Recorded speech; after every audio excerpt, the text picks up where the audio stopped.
Foundation. Siyathemba nizolijabulela lolu hlelo. Sanibonani bafundi baka grade 12. I hope uniyaphila. Umemsibiya lo for English, FAL, English First Additional Language. Today sizobe senza poem. Poem is part of paper 2. Lo 70 marks. Poem yethu namhlanje ke iqondene kahle because poem yethu ikhuluma ngespring. Fortunately sikuyona le season yespring njengamanje. Spring sina 14 lines. 14 lines ke sina 14 lines, so it is a sonnet. Ake sithi nje kuyi-break kancane. I-sonnet iba na 14 lines. First 8 lines ubizwa nge-octave, and then bese to 6 lines bizwa nge-sestet.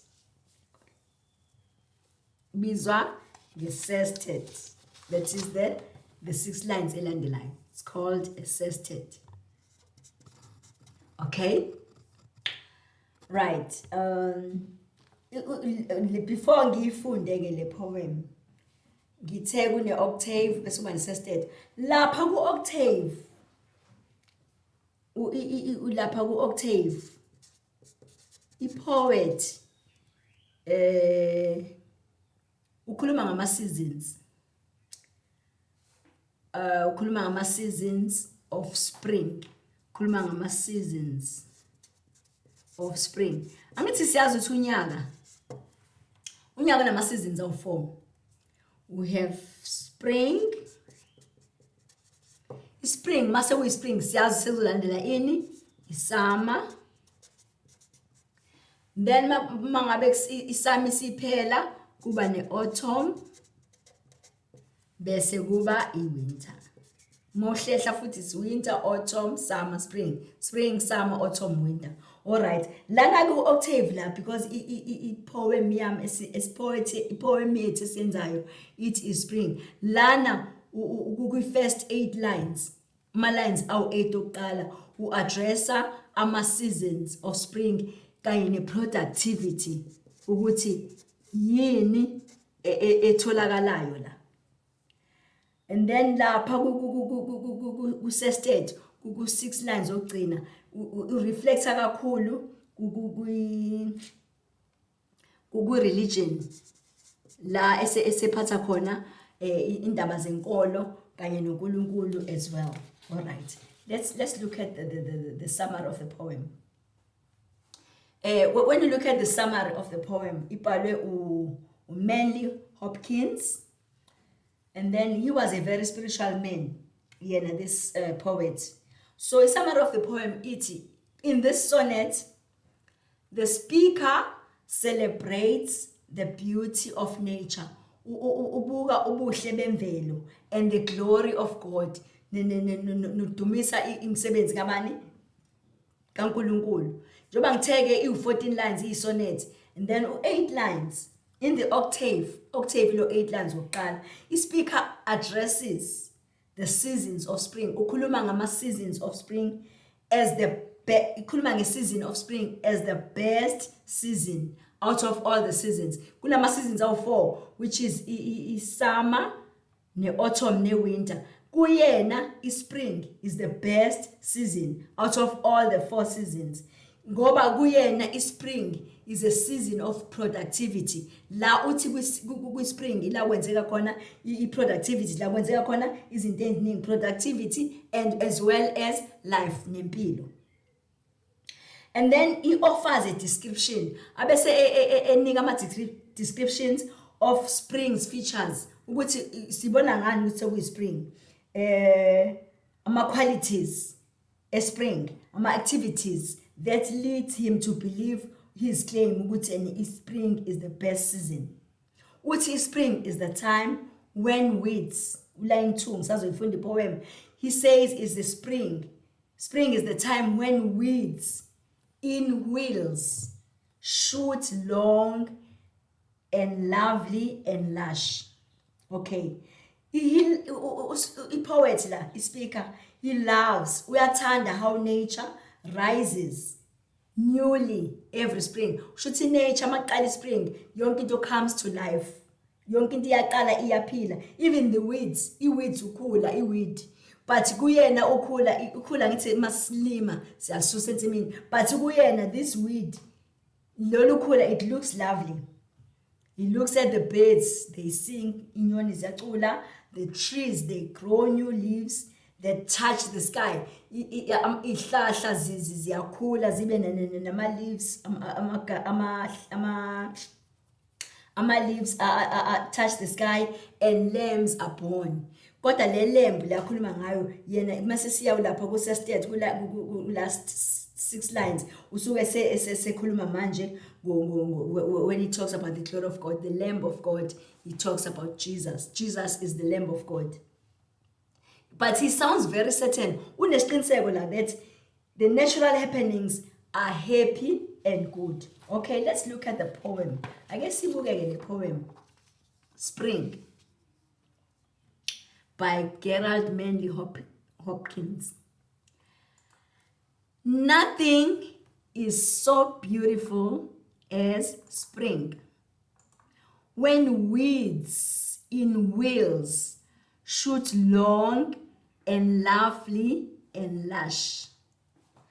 Thrush's eggs look little low heavens, and thrush through the echoing timber does so rinse and ring the ear. It strikes the lightnings to hear him sing.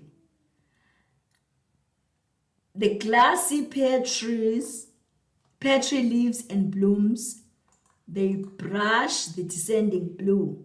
That blue is all in a rush.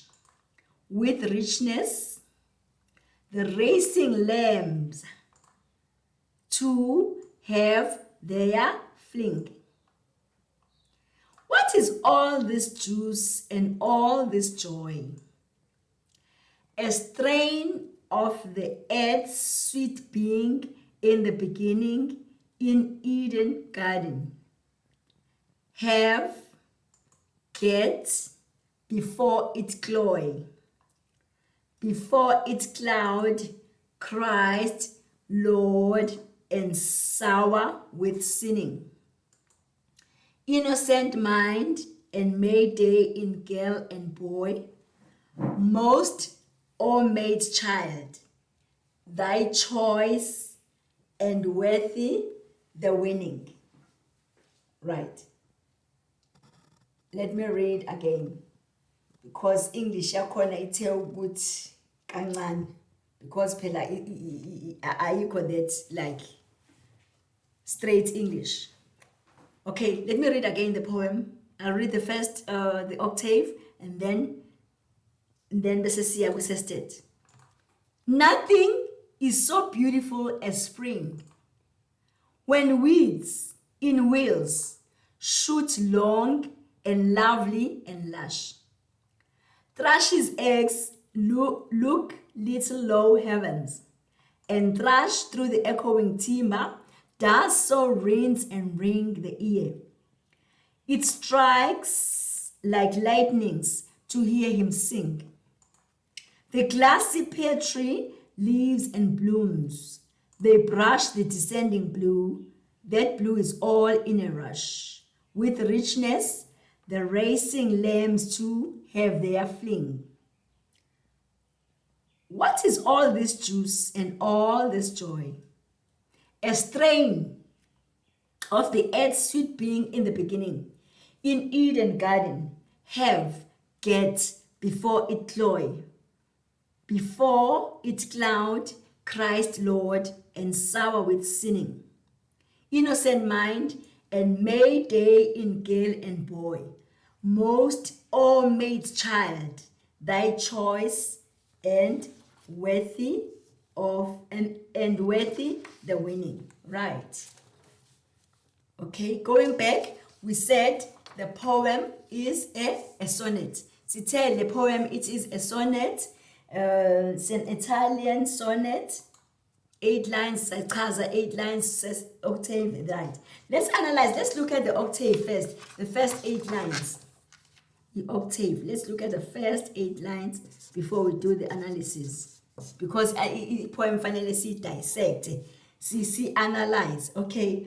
The first 8 lines, let me read them. Nothing so beautiful is so beautiful as spring, when weeds in wheels shoot long and lovely and lush, that trusts eggs look little low heavens and thrush through the echoing timber, does so rinse and ring the ear. It strikes like lightnings to hear him sing. The glassy pear tree leaves and blooms, they brush the descending blue. That blue is all in a rush with richness. The racing lambs too have their fling. Right. Line 1. Nothing is so beautiful as spring. Lana, when you look at line 1, the poet asserts, uyavuma ukuthi spring. Ayikho into edlula spring. Spring sinjani? It is beautiful. And ayikho into comparison nayo. Mayithi nje nothing is so beautiful as spring. So kuyena nje ayikho into. So kuyena spring is the loveliest season. Kuyena nje ayikho into edlula ispring wonke ama seasons lawa u4 onyaka. And then line 2 there is an alliteration there, a repetition of the W sound, and then the L sound as well. Alliteration, alliteration siyazi ukuthi is the repetition of the same consonant sound. Same consonant sound repetiwe la u-W no L. When weeds, wheels shoot long, lovely and lush. There's a use of alterations. Le alteration ikhombisana is speed. A sense of speed and grow of weeds. When weeds in wheels, shoot ama weeds ukhula if it's in wheels. I-wheel isondo. Isondo malihamba lenjani, alihamba lencane liyashesha. So mayithene when weeds in wheels, kushuthi it gives a sense of growth of weeds. Ukuthi ama weeds akhula kanjani ngamandla. But ama weeds thina isikhathi esiningi masicenta or sihlakula. Siwathatha njengama parasites. Awekho right. Fanele siwasuse ukuze zikwazi ukuthi itshalo zimile kahle. But he says weeds are parasites, and to us we view them. They are generally not viewed in a positive light. However, speaker yena, it describes them as lovely and lush, which are terms of admiration. When something is lush, it flourishes, it grows luxuriantly. So yena uyawancoma ama weeds la. He says they are lovely and lush. In other words, akhula ngamandla, akawakondemi kufanele akhishwe. Right. Going to line 3. He talks about the thrush's eggs. A thrush is a small, medium-sized songbird. Inyoni encane eculayo. He says thrush's eggs look little low heavens.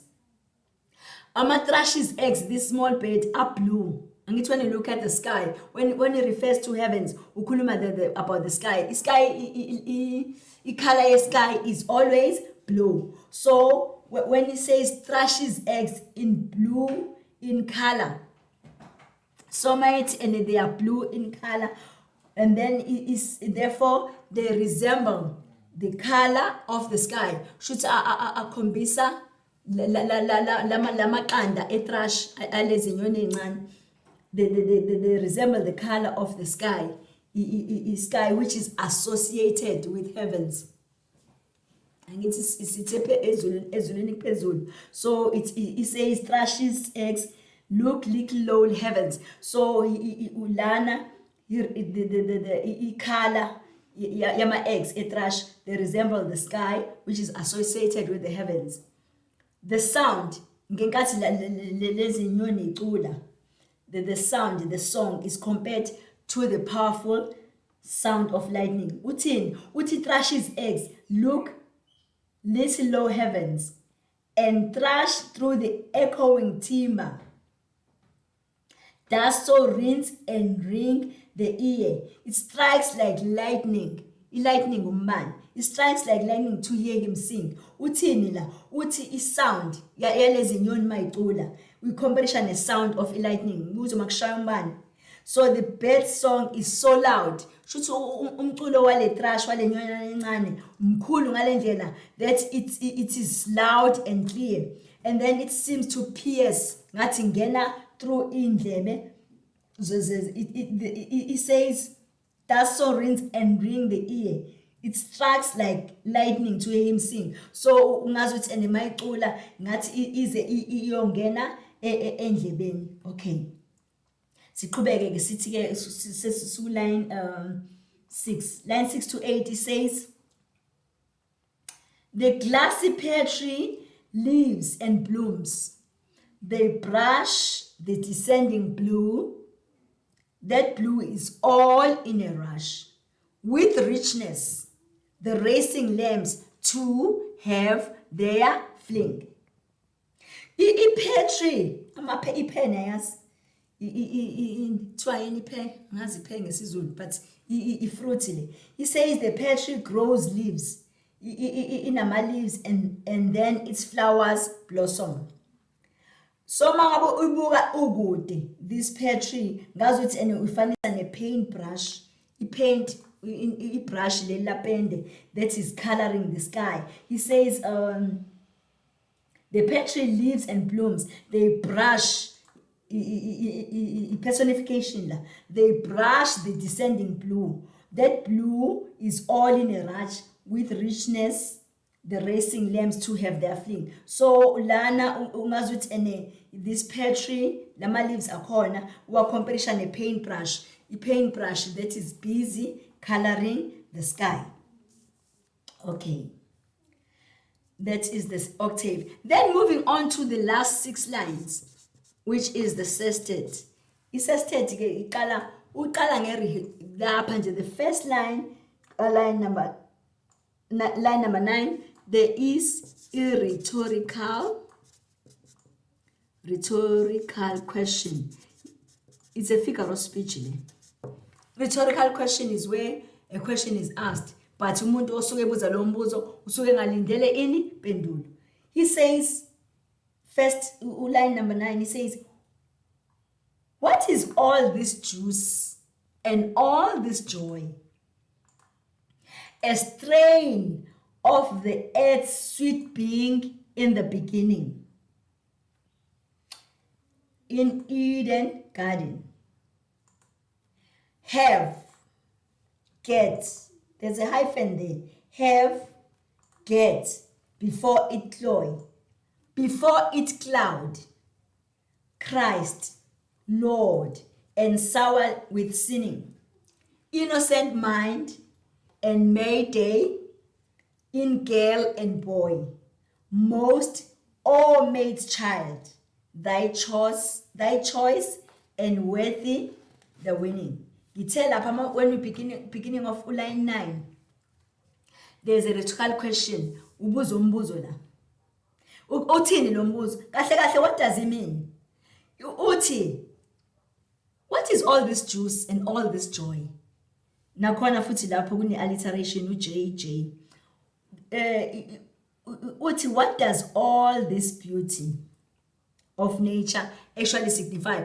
Uthi kahle kahle lo buhlo obungaka bumelele. What is the significance of this beauty? Okay, so the significance of this beauty can also be about where this beauty and the happiness originates. He says, what is all this juice and all this joy?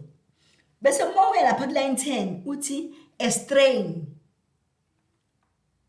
of the earth's sweet being in the beginning in Eden garden. Strain la in this case is a sound of a piece of music. Modlalo music, the strain is a piece of sound. So uthi lana kahle kahle shuthu senempendulo. Angithi kubuze lapha ku line 9 ukuthi what is all this juice and all this joy? Ku rhetorical question uyayiphendula ke yena lapha line 10.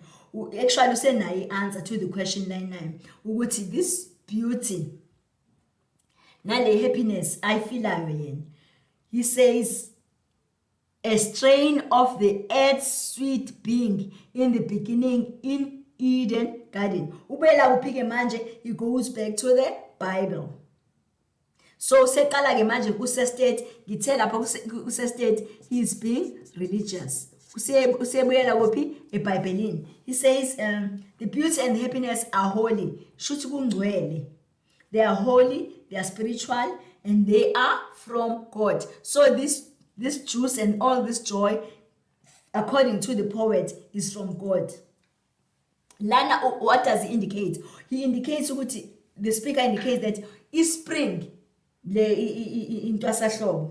is a lot like the good old times in the biblical Garden of Eden. Nakhumbula engadini yase-Eden la kwakubekwe khona u-Adam. Adam wadala wahlala e-Garden of Eden.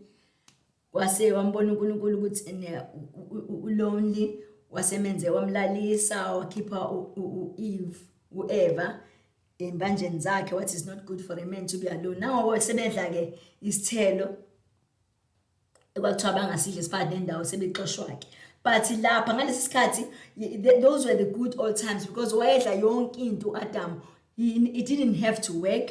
Wayengasebenzi, wayedla yonke into ekhona ehlathini ayipho uNkulunkulu. Nawo sebona ke sekuthiwa ke manje back ekutheni sizodla ithukuthu izandla zethu. But lana when he says what is all this beauty, what is all this juice and all this joy, ukhuluma about the good old times in the biblical sense. Lapha ngathi sese Garden of Eden, it's freshness, konke okwaku freshness le associate nani ne-spring ne-innocence, because Adam ngathi selapha he was innocent. Nakho siqhamuka inyoka ke sicorrupta ke uEva sebeze bexoshwa. So innocence is compared to the Garden of Eden before thina senze njani sone, before mankind sinning corrupted it. Kwasekufika ke isono ke kwasekuthiwa ke umuntu uzosebenza, inyoka izoba isitha sakhe.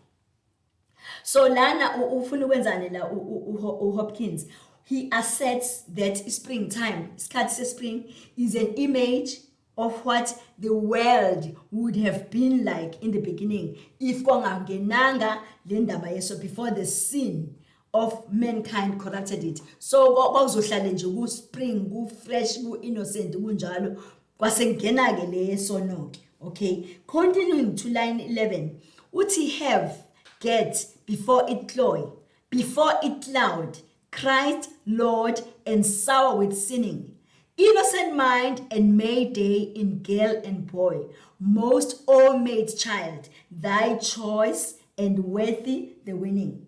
From line 11 to line 14, uthini lana speaker. The speaker suggests ukuthi abantu, people have little memory of what the paradise of Eden must have been like. Incane memory, because bahlala isikhathi esincane Adam lapha. So he proceeds, uyaqhubeka la, to use different images of innocence. Ukhuluma ngo-Christ, which is our Lord Jesus, ngo-Mary, uMary uma kaJesu. Ulana ufuna ukwenzani? He wants to present his image of the beautiful, peaceful, and innocent world he would like to see. Ukuthi kwakuzoba kanje. But ke akubanga kanjalo. And then when he says all made child, in the maid is uMary. Maid child is Jesus, uJesu. When he talks about the maid child. So the maid child, the poet to present his image of the beautiful, peaceful, and innocent world he would like to see. Finally, ekugcineni, the poet wishes for a return to the world of innocence. Ukuthi engathi ngaphindelwa emumva, thy choice and worthy the winning. He prays, uyakuthandaza la, that God, uNkulunkulu, must preserve the beauty before it loses its purity. Ukuthi uNkulunkulu engathi ngabugcina lobu buhle balokhu kuba pure, kuba innocent. He appeals to Christ, uncenga uJesu ukuthi, and asks him to protect beauty from sin. Ukuthi engathi angamvikela lobu buhle from sin.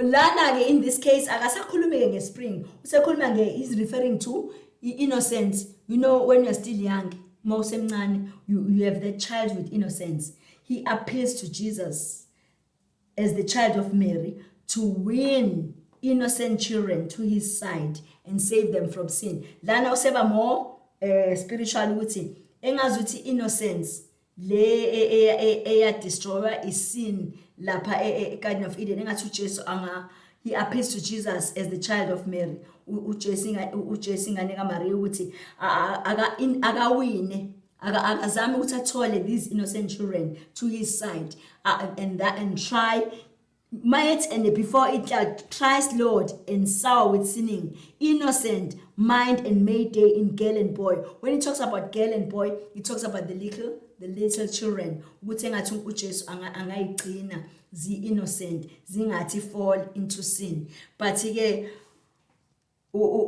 masesila emhlabeni vele siyona ngekhathi eningi, but yena ngokwakhe ufisa sengathi uJesu angayithatha ingane encane ayigone on his side ukuthi zingoni. Okay, let's look at the themes. Themes of this poem. When you look at themes, eyokuqala nje itheme la ikhuluma nge-innocence. If you are innocent, kushuthi ene awukho corrupt, you are innocent, awukakangenwa izono zezwe or awukakangenwa izinto eziningi. So itheme la yokuqala is innocence. Kanjani? Uspeaker la, he admires and loves springtime. Uyayithanda isikhathi sespring. And kuyena it is a time for renewal. Isikhathi sokuvuselela kwezinto. Spring is innocent. See, innocent spring and is free from guilt and sin. Free from guilt and sin or akekho umuntu owonayo. Whereas as humans, thina siyayidestroya, siyayidisrupt futhi these peaceful and productive cycles. So thina as human beings, we need to be well behaved and loving. Sifane nama-lambs, lapha ku-line 8, la ethi, with richness the racing lambs too have fed their fleeing. Uthi asifane nezimvu.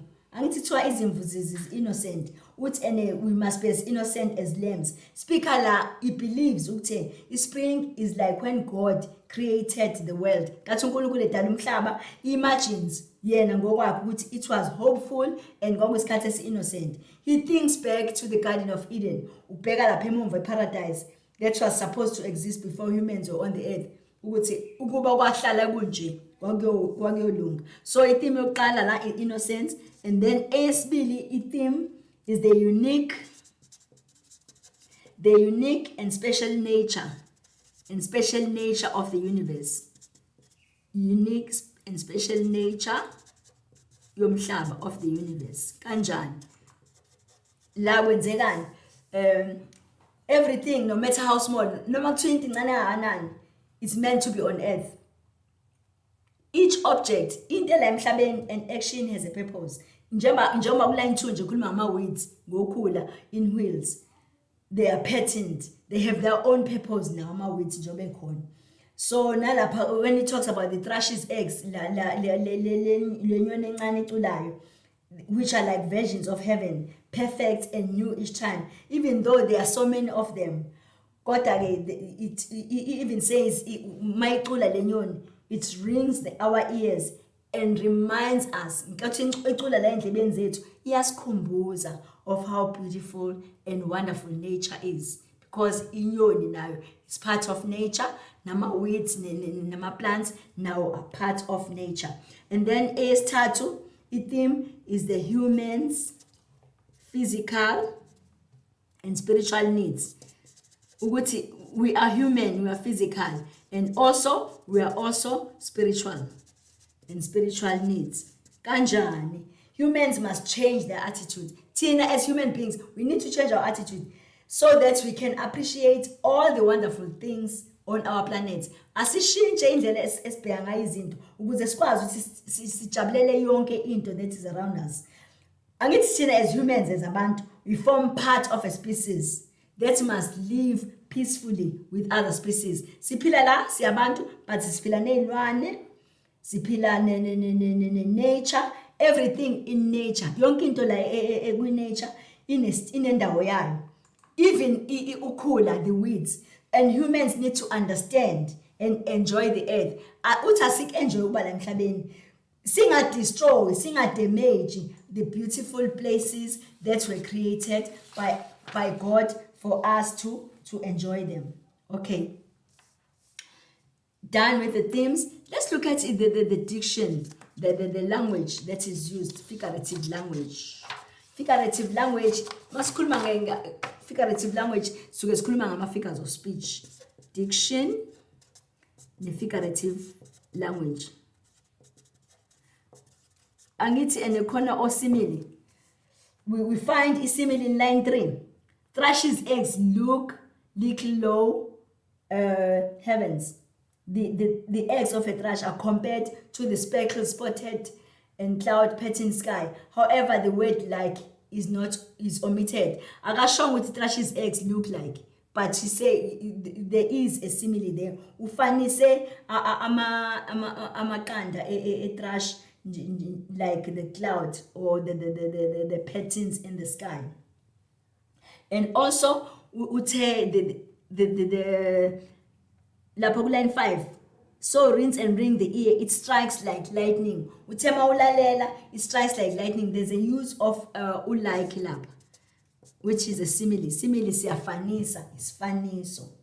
And then bese shield alliteration lapha line 2, weeds, wheels, long, lovely, large, repetition of an L sound. And also lapha line 8,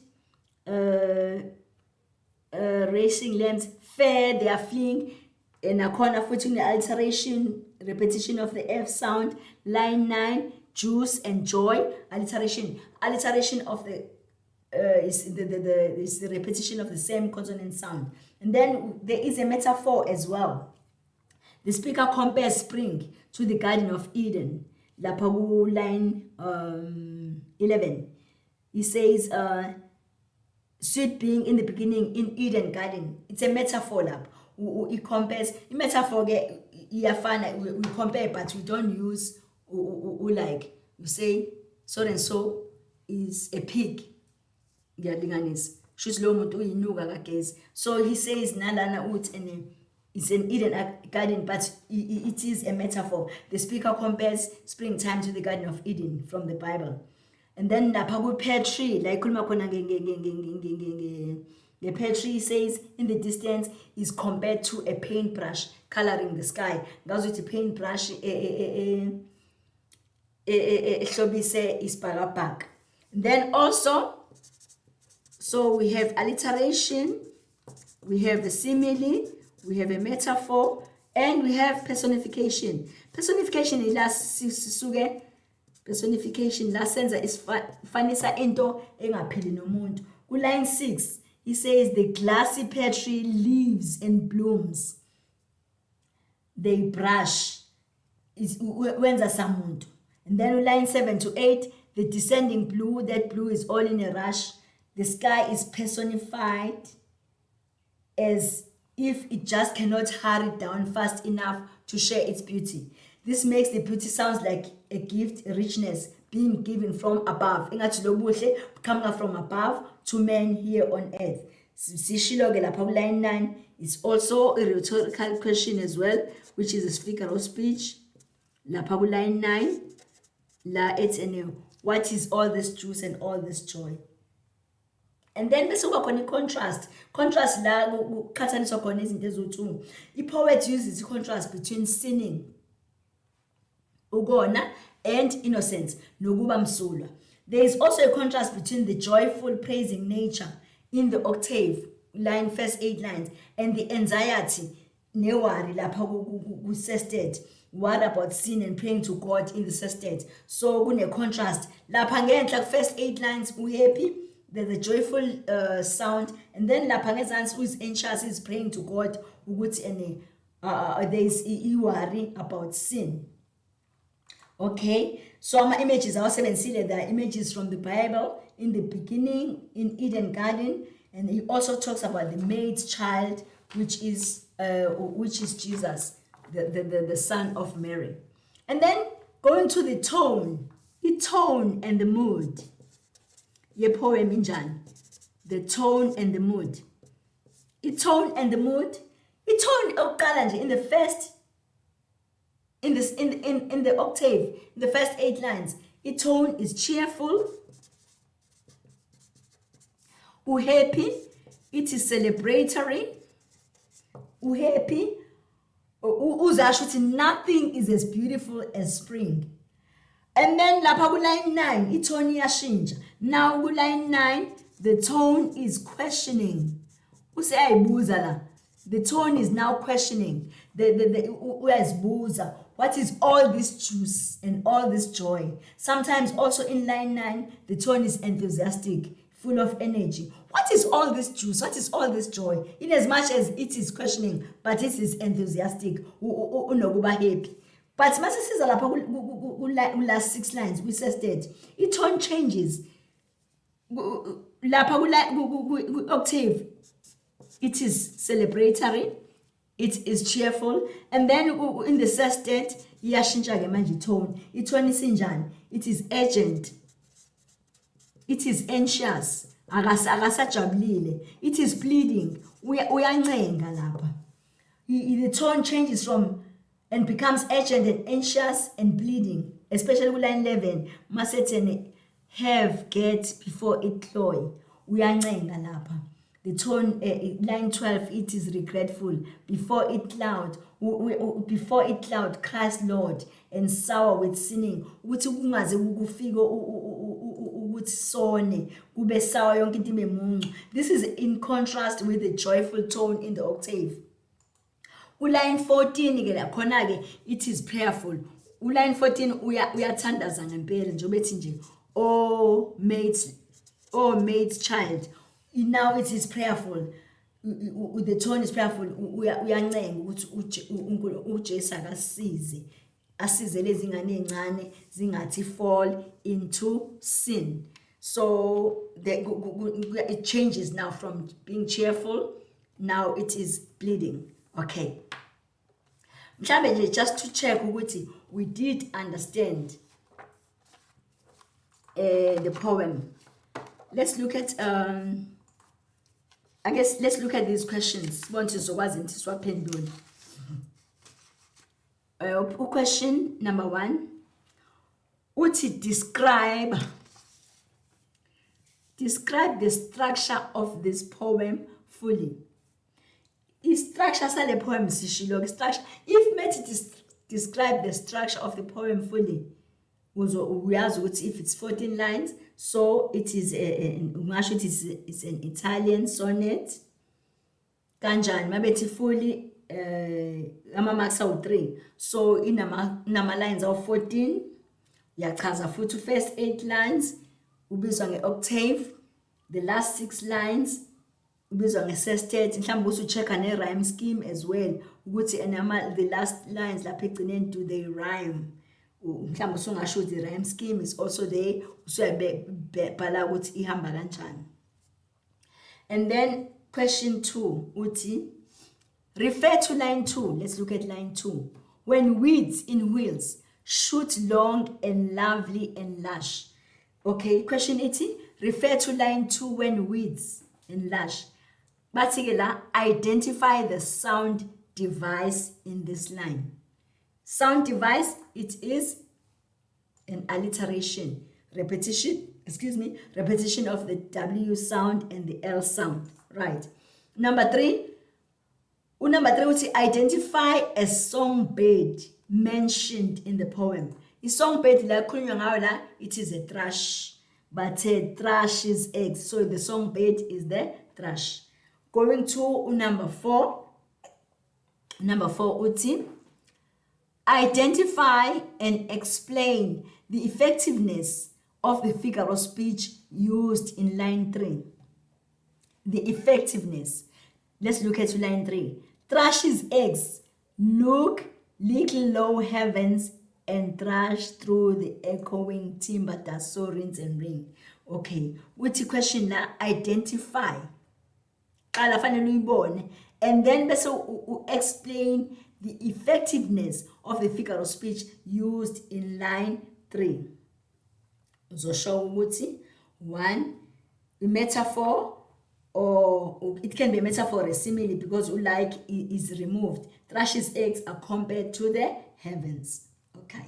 Number 5, refer to line 4. Through the echoing timber, dust, so rinse and ring. Kuthiwa choose the correct answer to complete the following sentence.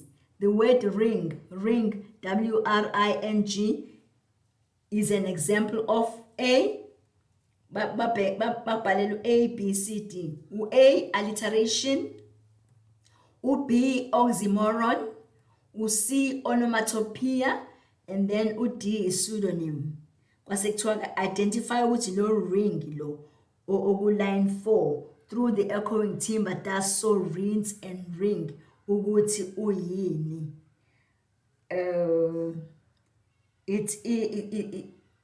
This is question number 5. It is dust, so rinse and ring. It is an onomatopoeia. Dust, so rinse and ring. So the answer is C. Going to number 6. Code. If you try a question code, make sure we grade 12 ukuthi uyawafaka ama quotation marks. To quote one word from the passage indicating that the flowers are young, they are lively, and they are bright. Let's quote one word from the passage. The flowers are young, lively, and bright. Okay. The glassy pear tree lives and blooms. So the answer number 6, the one word is bloom. It's lively, it's bright, and it's young. Okay, moving on to number 7. Explain the tone displayed in lines 1 to 8. Octave. Twala chaza itone. Muthi tone from line 1 to 8 injani. Usishilo lapha sathi enela ngathi senza ama tones octave itone khona is celebratory. It shows happiness ne excitement. Lo muntu uyambotha uya celebrate, ujabule, happy, excited. Itone yakhona it's excitement. You can say it's celebratory or it shows happiness. Number 8. What do you associate the Garden of Eden with the poem? Give 2 words. What do you associate? Yini ohlanganisa neGarden of Eden le poem? Nika amagama awu-2.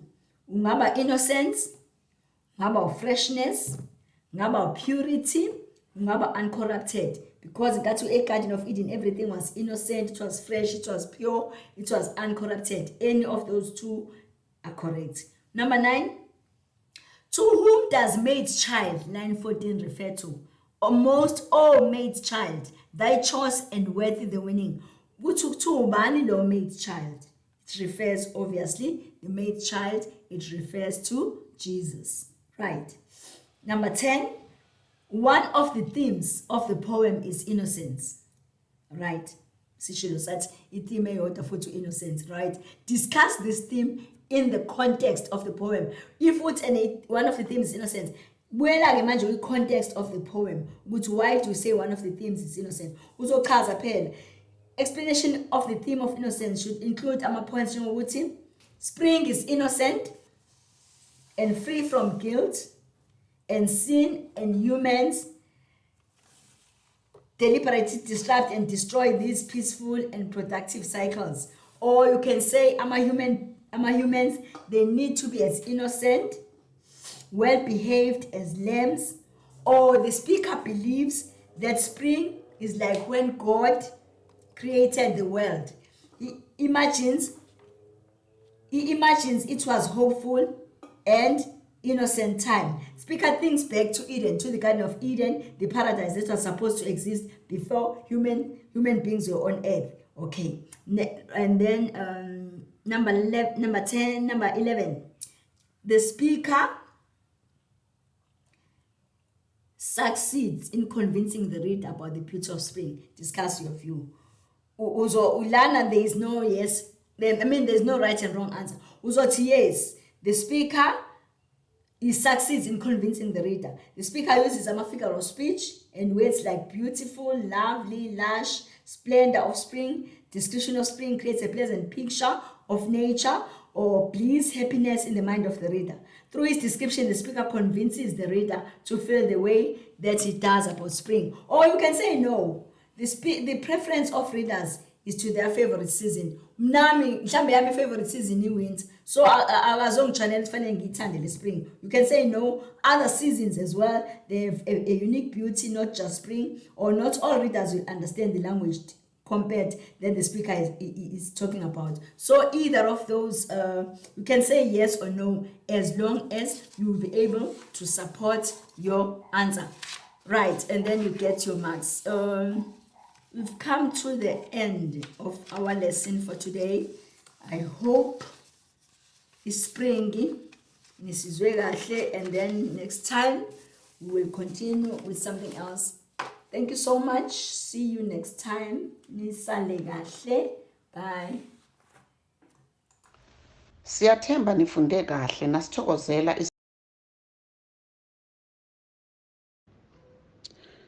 Ningakhohlwa ukuthi nisengathokozela ezinye izifundo eziyisithupha kanye nezengeziwe i-Learner Wellness, i-Career Guidance kanye ne-Advanced Program.